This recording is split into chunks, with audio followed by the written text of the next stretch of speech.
Sziasztok, én Prion vagyok, és ez itt a WeSpeak. Újra itt vagyok, hogy a Raw-ról beszéljek. Ez volt a WrestleMania előtti utolsó adás, a nagy Go Home Show. És hogy volt-e olyan minőségű, mint ami ennek egy Go Home Show-nak lennie kell? A választ megtudhatjátok most. Nem. Egy nagy szar volt, mint az összes többi Raw. Na nézzük sorba, mi történt. Bayley megint elmondja az álmait, a céljait, amit már kívülről tudunk, és mindenki jön. Nem tudom, hogy ez kinek tetszik, az biztos, hogy Charlotte-nak nem tetszett, mert hogy ő közbevágott. Mondta, hogy Bayley csak egy paper champion, ugye, hogy csak papíron bajnok. A szomorú az, hogy igaza van, ő a heel, de neki van igaza. Tehát meg elmondja, hogy tök mindegy. Mindenki tudja, mert ezerszer hallottuk már, mindenki unja. Kapunk egy tag team meccset, amit a face csapat nyer meg.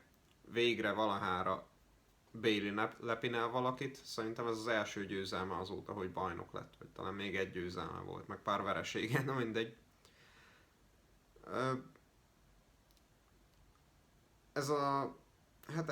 Ez volt a női bajnoki címmérkőzés felvezetése WrestleManiahoz. Nem tudom, hogy ez a történet tényleg, hogy kinek tetszik. Az egyetlen jó dolog szerintem, ami ebben a meccsben lesz, az, hogy egy elimination match lesz. Egy Fatal 4-Way elimination match, tehát így aki a végén megnyeri, az tényleg mondhatni, hát valamilyen szinten kiérdemelten nyert, amit nehéz elmondani néha az ilyen Fatal 4-Way meccsekben, meg az olyan meccsekben, ahol többen vannak, mert meccs után mindig jön majd ugye a többi, akit nem pináltak le, hogy ők nyertek volna, hogyha kevesebben vannak, meg ilyenek. De itt most ugye minden vesztes le lesz pinálva. Jó. Ennyit a nőkről. Sami Zayn bejelenti, hogy benne lesz az Andre the Giant Memorial Battle Royale-ben. Tehát nem lesz Sami Zayn Samoa Joe match. De jönnek Stephanie műmellei, jönnek Stephanie implantátumai, és megmondják Sami Zaynnek, hogy ez nem így működik, azt ki kell érdemelni. Tehát, hogyha te Sami Zayn vagy, akkor neked ki kell érdemelni, hogy a Jobber Battle Royale-ba bekerülhess. Stephanie implantátumai szerint. Bizonyítania kell, azt mondta. Nem tudom, hogy ki bizonyította, hogy ott van a helye egyébként. Az összes jobber, nekik nem kellett bizonyítani. De Sami Zaynnek bizonyítania kell, hogy ott a helye a jobberek között, hogy ő az egyik legjobb jobber. Hogyha meg nem, akkor ki van rúgva. Hát ez így volt. Austin Aries Noam Dar ellen. Ez egy cruiserweight match volt, és aki cruiserweight meccset lát, az egy jó dolgot lát. Aki cruiserweight meccset lát, az egy jó meccset lát. Ez mindig így van, ez most is így volt. Austin Aries nagyon jó a ringben, Noam Dar nagyon jó a ringben. Régen Noam Dart nem szerettem, kezdem nagyon megszeretni, tud a ringben. Ez vitathatatlan szerintem. Kezdem nagyon megszeretni. Austin Aries először ad neki egy, vagyis úgy van vége a meccsnek, hogy ad neki egy spinning five-armot, aztán pedig egy submissionnál nyer a Horns of Aries-zel. Úgyhogy hát ezt a Raw-ban előtte még nem használta. Triple H és Seth Rollins szerződés aláírás. Ugye ez egy non-sanctioned match lesz, nem lesznek szabályok, vagyis nincs diszkvalifikáció, úgyhogy majd biztos, hogy fogjuk látni Samoa Joe-t, és akkor már talán Finn Balor-t is. Triple H megmondja Seth Rollinsnak, hogy üljön le, teljesen megalázóan beszél vele, mint egy kutyával leülni. Így aztán mondja, hogyha nem ül le, hogyha nem bír magával, ha nem nyugszik le, akkor nem lesz meccs. Úgyhogy üljön le a seggére. Aztán amikor leül, meg mondja is neki, hogy jó fiú. Tehát teljesen megalázó, ahogy beszélt vele, ugye. Triple H nagyon jól tud beszélni. Elmondja neki azt, amit már tudunk, hogy ha aláírja a szerződést, akkor beleegyezik abba, hogy Triple H elpusztítja a teremtményét, azt, amit létrehozott, ugye ő a teremtő, és most el fogja őt pusztítani, az alkotását. Seth Rollins meg arról beszél, hogy mielőtt Triple H mellé állt, azelőtt szerette magát. És rájött, hogy amikor Triple H mellé állt, azzal elveszített mindent. Elveszítette a barátait, elveszítette, legfőképpen elveszítette önmagát. És a WrestleMania-n azért fog küzdeni, hogy visszaszerezze önmagát, hogy visszaszerezze Seth freaking Rollins-t. És ez nekem nagyon tetszett, hogy ennek a ebben a meccsben Sethnek a motivációja nem a bosszú, hanem a megváltás, a jóvátétel. Szerintem ez egy ilyen kellemes csavar ebben a történetben. Aláírja a szerződést. Egyébként ezt a szóváltást nekem Seth nyerte meg. Most Triple H ugye olyan dolgokat mondott, amiket már tudtunk. De ezzel, hogy Seth elmondta, hogy önmagát akarja visszakapni, szerintem ez jó volt. Ez tetszett nekem. Miután aláírja a szerződést, Triple H belerúgja az asztalt a lábába, elkezdi őt megint verni a saját mankójával, de aztán Seth visszatámad, ad neki egy pélékikket, aztán majdnem egy pedigreet ad neki.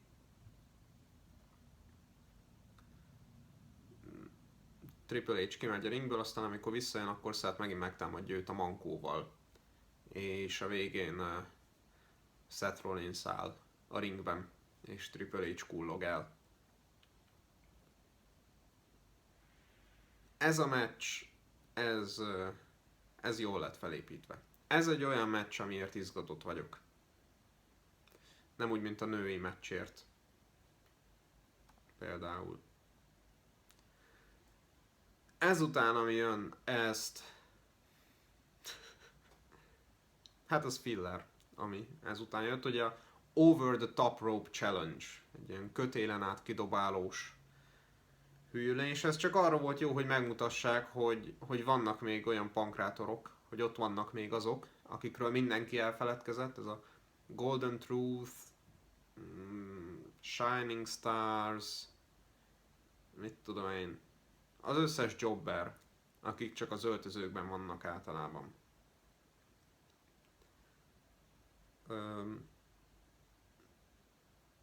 Kidobják együtt Big Show-t, aztán Big Show visszamegy és lever mindenkit, aztán bejön Braun Strowman, és megmondja, hogy azt tetszett, amit Braun Strowman mondott, mert rövid volt, úgy beszélt, ahogy egy Monster Heel-nek kell beszélnie. Azt mondta, hogy lemehetne most oda a ringbe, hogy szétrúgja Big Show-nak a seggét, de Philadelphia nem érdemes arra, hogy ezt lássa. Úgyhogy majd WrestleMania-n. Enzo és Class. Nem, hát Class az biztos, hogy nincs ebben a csapatban. Enzo és Class és a Club, Gallows és Henderson szegmensét Cesaro és Sheamus szakítják félbe egy létrával, teljesen indokolatlanul, teljesen váratlanul. Sheamus és Cesaro egy létrával futnak be a ringbe, és azzal vernek le mindenkit. Készültem egyébként majd egy WrestleMania előzetes videóval, amiben majd el fogom mondani, hogy szerintem hogy lennének jó a meccsek. És erre a meccsre én azt gondoltam, hogy ez jó lenne létra meccsnek. Én szerettem volna, hogy ez létra meccs legyen. Most persze furának tűnik, igen, mert így elkapkodva volt, hogy az utolsó pillanatban teljesen indokolatlanul húztak elő egy létrát. De hát minden WrestleMania-n van létrameccs, és szerintem itt ez lenne a jó létrameccsnek, úgyhogy nekem ezzel speciál nincs gondom. Volt benne egy olyan spot, amikor Sheamus-t úgy szemen vágták, elkezdett vérezni talán a szemöldöke, nem tudom, én szerintem centiken múlott, hogy a szemét üssék ki. Úgyhogy centiken múlott, hogy még 2 szeme van Sheamusnek. Ez kicsit kemény volt. Neville Jack Gallagher ellen. Mit mondtam? Aki Cruiserweight meccset lát, az egy jó dolgot lát. Neville nagyon jó, Jack Gallagher nagyon jó. Ugyanazt tudom mondani, ugye, mint Austin Aries és Noam Dar meccsén. Jack Gallagher-t nagyon szeretem, ugye a személyisége miatt is, hogy így kitűnik a többi Cruiserweight közül. Most is ugye volt egy olyan spot, hogy az esernyővel, ami most már harmadik William, ugrik le a felső kötélről, mint Mary Poppins. A meccset természetesen a bajnok Neville nyeri. Superplex, és utána pedig Rings of Saturn. Ugye ez tetszett nekem, hogy a saját submissionjével válaszolt Austin Aries submissionjére. Megmutatta, hogy ő is tud ilyet. Maga a meccs, az Austin Aries Neville meccs, az egy nagyon jó meccs lehet szerintem, mert top talent, top tehetség mind a kettő. Első osztályúak. Az, hogy lett felépítve, az hát olyan, amilyen. Túl sok időt nem kaptak erre. Viszont az nagyon idegesít, hogy azt nem tartom igazságosnak, hogy ők a pre-show-ba kerültek be WrestleMania-n. Mert szerintem az ő meccsük lehet az egyik legjobb. Hogyha elég időt kapnak, és a pre-show-ba pakolják őket. Miközben a Fatal 4-Way Raw női meccs az a main eventben van. Az rendes a WrestleMania-n, ugye. Tehát ebben hol a logika, hogy a SmackDown női meccs az a pre-show-ba kerül, de a Raw női meccs az nem. Ahelyett, hogy a Cruiserweight-eket tették volna a main eventbe. Ami tényleg egy jó meccs lesz. Szerintem. Roman Reigns úgy beszélt, erről van szó. Ez a Roman Reigns tetszik. Tetszik, amit Roman Reigns mondott. Azt mondta, hogy nem érdekel, hogy ki vagy, nem érdekel, hogyha te vagy az Undertaker, nem érdekel, hogyha te vagy Brock Lesnar, vagy John Cena. Ez itt az én házam, ez itt az én területem. Ugye, tehát itt két face-t is emlegetett, meg egy tweenert. Tehát heel tendencia volt a promójában, a mondandójában. Tehát ezzel egy jó irányba megyünk. Így kell Roman Reignsnek beszélnie. Megjelenik az Undertaker, ugye megidézi a villámait, mert az előző adásban már láthattuk, hogy hogyan tízelik a verekedést, most megmutatták, hogy Undertakernek vannak ilyen különleges képességei, ugye az egész műsor alatt közben még az volt, hogy ásott egy sírt. Mutatták, hogy Undertaker egy sírtás, és akkor megmondta, hogy Roman Reigns will rest in peace. És jönnek a villámok, Roman Reigns úgy néz, mint aki jó, játszadozzál csak a kis fényeiddel, majd hozok egy villámhárítót, tehát így nem érdekelte a dolog. Azt kell mondjam, tetszett Roman Reigns, amilyen most volt. Hogyha heel-lé válik, akkor elfogadom ezt a meccset. Egyébként máskülönben nem látom értelmét.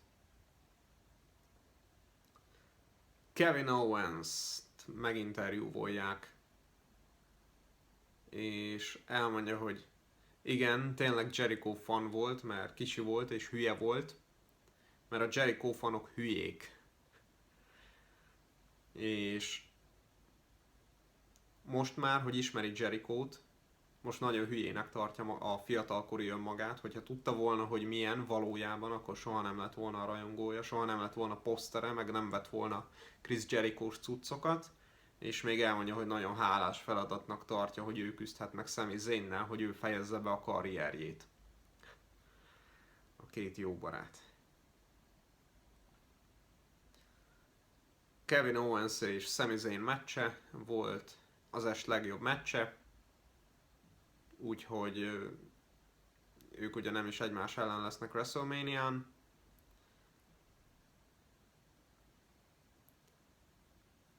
Tudtuk, hogy lesz vége, ez nem érhetett véget más, hogy ugye bejött Samoa Joe, bejött Chris Jericho, és így Sami Zayn roll-up-pal nyert.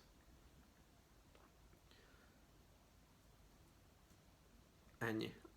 Chris Jericho utána mond egy gyors promót arról, hogy majd megveri Kevin Owens rákerül a listára. A közönség imádja Jerichót. És a műsor zárása Paul Heyman és Brock Lesnar. Brock Lesnar bemegy a ringbe, ugye ugrálni $6 millió. Ezt csinálja egész évben. Abban az 5 adásban, amiben megjelenik $6 millió, miközben Paul Heyman beszél. Hát Paul Heyman most igazából nem mondott semmi újat, nem volt semmi olyan mondata szerintem, ami ilyen szállóigévé válhatna. Azt mondta el, hogy Brock Lesnar majd megveri Goldberget, azt mondta, hogy Brock Lesnar megrágja majd és kiköpi Goldberget. Aztán jön Goldberg és hát Brock Lesnarnek egy speart. Nem volt rossz, nem volt jó se, és ez az egész adásra vonatkozik.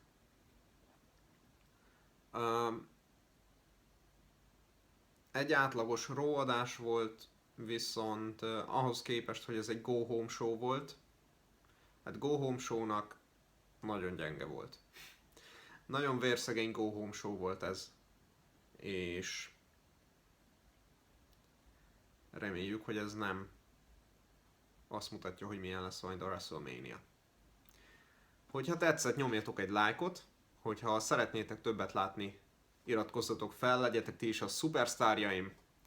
Köszönöm, hogy megnéztétek, sziasztok!